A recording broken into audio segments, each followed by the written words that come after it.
Yo, so today I'm going to show you how to blur a number plate, license plate, whatever you want to call it, in Premiere Pro. There's a couple of reasons you'd want to. My reason, plate cloning is so easy these days. I bought mine with no V5, no license, no ID, nothing to link me to the vehicle, so there's nothing stopping anybody else cloning that plate. Second, if you're doing some spirited riding, driving, or your friends are and you capture it on film, you probably don't want to post it with their number plate on. It's quite easy for anyone to report that. Not that I would suggest doing that, but that's another reason. So you're going to want to open Premiere Pro. I've got my clips already set out, ready to go up to here.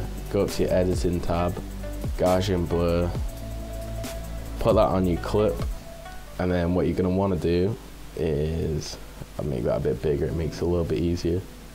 Go up to your tab here, Gaussian blur. You can do a square, circle, or rectangle, but I usually free draw it, and then you can zoom in with your mouse, and then just draw around it. Just click each corner.